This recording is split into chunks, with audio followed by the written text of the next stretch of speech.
अंतर्राष्ट्रीय रिपोर्ट में आपका स्वागत है।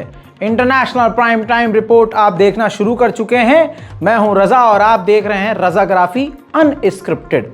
जी हां, जंग की वजह से इस चैनल पर भी एक्टिव होना पड़ा है ताकि आपको तमाम जानकारियां मिलती ही रहें। दोस्तों, चैनल को सब्सक्राइब कर लीजिए जल्दी से ताकि दुनिया की कोई भी बड़ी खबर आपसे मिस ना हो। भारत को तगड़ा झटका लगा है और मालदीव ने झटका लगाया है। मालदीव पूरी तरह से, जो अभी के वहाँ के राष्ट्रपति हैं जो जीते हैं मोइज़ू, वो पूरी तरह से भारत के पीछे पड़ गए हैं।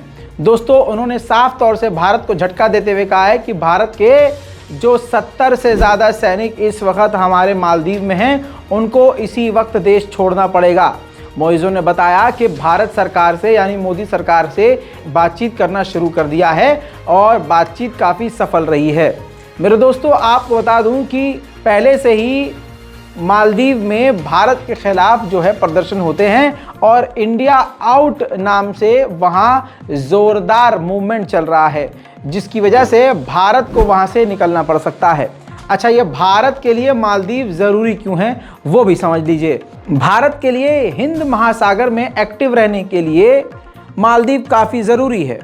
दोस्तों, मालदीव ने आधिकारिक तौर पर कहा है कि ऐसा नहीं है कि हम भारतीय सेना को निकालकर दूसरे देश चाइना या किसी और देश की सेना को लाना चाहते हैं, लेकिन एक्सपर्ट की माने तो मोइज़ू का झुकाव पाकिस्तान और चीन की तरफ है।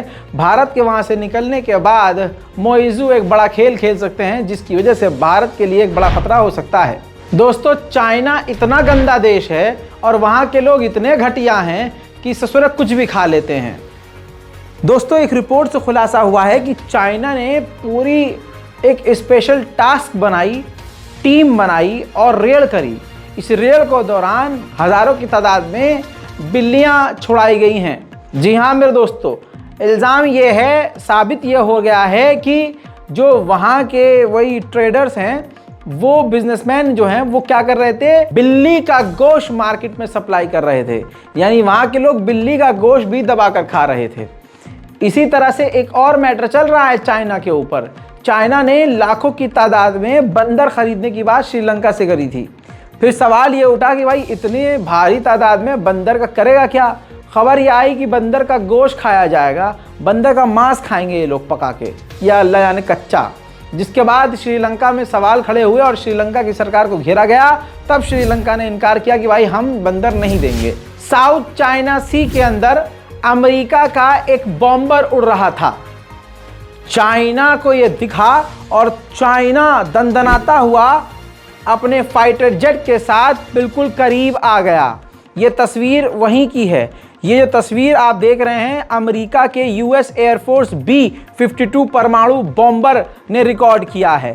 साउथ चाइना सागर के अंदर इसी हफ्ते चाइना का एक फाइटर जेट काफ़ी करीब आ गया था। अमेरिका ने बताया कि ये अनसेफ इंटरसेप्ट था, यानी किस तरह से उन्होंने हमें रोकने की कोशिश की है, तस्वीर जारी की है। दोस्तों, कहा गया कि अमेरिका बता रहा है इस तस्वीर के ज़रिए कि हमारे बॉम्बर के सिर्फ 3 फुट दूर तक आ गया था चीन का फाइटर जेट। इस तस्वीर ने पूरी दुनिया में खलबली मचा दी है। अब तस्वीर तो जारी अमेरिका ने कर दी है, लेकिन इससे चाइना का दम नज़र आ रहा है। चाइना को बेखौफ बताया जा रहा है। दोस्तों, यूएन की मीटिंग के दौरान अलग से मुलाकात चाइना के विदेश मंत्री से अमेरिका के विदेश मंत्री ब्लिंकन ने अमेरिका में की है। तस्वीरें आपके सामने हैं, एक्सक्लूसिव फुटेज है। दोनों ने फैसला किया है कि जो अनएक्सपेक्टेड तनाव है, ज़बरदस्ती का जो एक दूसरे पर इल्ज़ाम एलिगेशन लग रहा है, ऐसे तनाव को कम करेंगे। साथ में एक दूसरे के साथ जानकारी शेयर करेंगे। जो तनाव बढ़ा हुआ है उसको ख़त्म करते हुए रिश्तों को बेहतर करने की कोशिश करेंगे। अमेरिका ने यह बात तो कह दी और चीन ने भी कह दी, लेकिन चाइना की बात पर भरोसा करना नामुमकिन है। पाकिस्तान के पूर्व प्रधानमंत्री इमरान खान को तगड़ा झटका लगा है। जी हाँ, कोर्ट ने उनकी बेल को रिजेक्ट कर दिया है, जिसके बाद इमरान खान के जो वकील हैं उन्होंने कहा है कि हाई कोर्ट में हम जाएंगे। अब हाई कोर्ट जाएं या कहीं और के कोर्ट जाएं, इमरान खान जिंदा हैं, यही बहुत बड़ी बात है। ये पाकिस्तान की आवाम जानती है। उधर रशिया के राष्ट्रपति ने यानी पुतिन ने समन कर लिया है आर्मीनिया के एम्बेसडर को। क्यों, मैं बताता हूं। आर्मीनिया के प्रधानमंत्री निकोल पाशियान रूस के खिलाफ बयानबाजी कर रहे हैं और आर्मीनिया में मीडिया कैंपेन रूस के खिलाफ चल रहा है।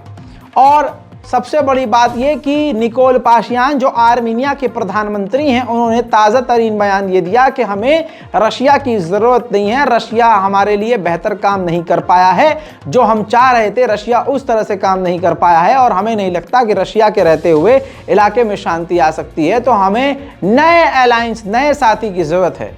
इसी बात को सुनकर रशिया भड़क गया और रशिया ने एम्बेसडर को समन कर लिया है। वहीं रशिया ने जंग के इस दौरान अंतरिक्ष में सैटेलाइट रॉकेट लॉन्च कर दिया है।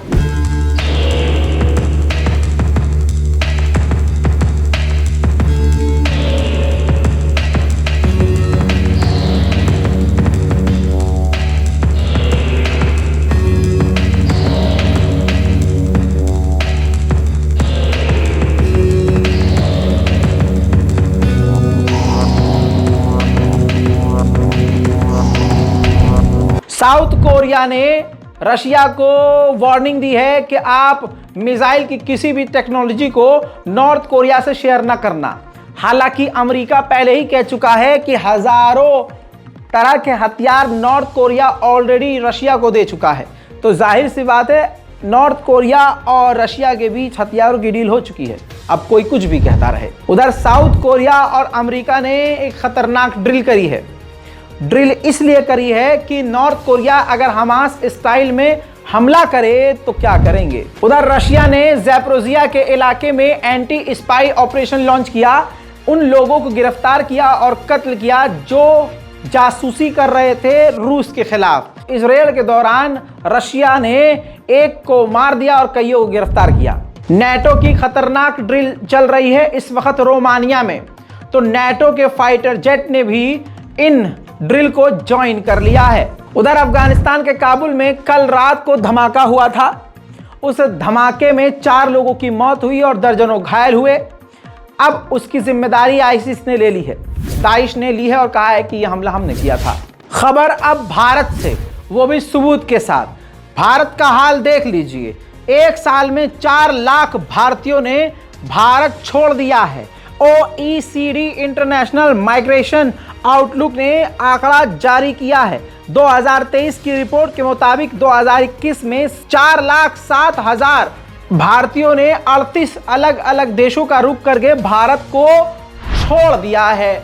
उधर मोदी की अंधभक्त और जबरा फैन और अंधभक्तों की रानी कंगना रनौत की फिल्म पूरी तरह से फ्लॉप हो गई है। जितना शोर ये मचा रही थी उतने ही भौकाल तरीके से नाले में गई है। पहले ही दिन कंगना रनौत की फिल्म को नहीं देखने पहुंचे लोग तेजस के 95% जो शोज हैं वो रद्द कर दिए हैं। दोस्तों, ये है कंगना रनौत और अंधभक्तों की सच्चाई।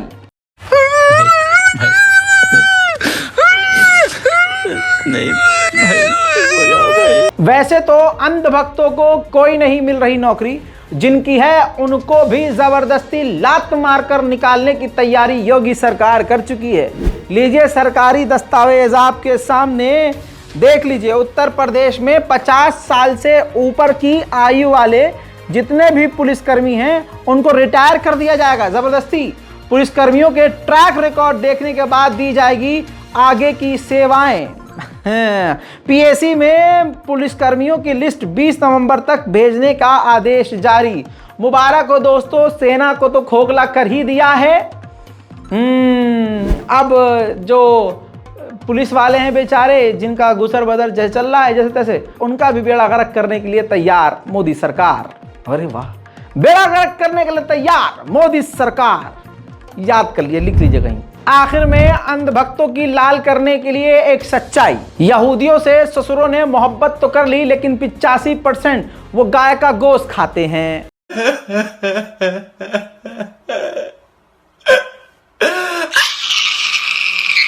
एक और मजे की बात, यहूदियों से मोहब्बत आण भक्तों ने कर तो ली, लेकिन पूजा को हराम वो भी मानते हैं।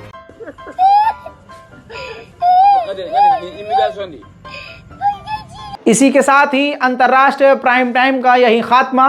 रिपोर्ट को शेयर कीजिए, चैनल को सब्सक्राइब कीजिए। मैं हूं रजा और आप देख रहे थे रजाग्राफी अनस्क्रिप्टेड। जय हिंद।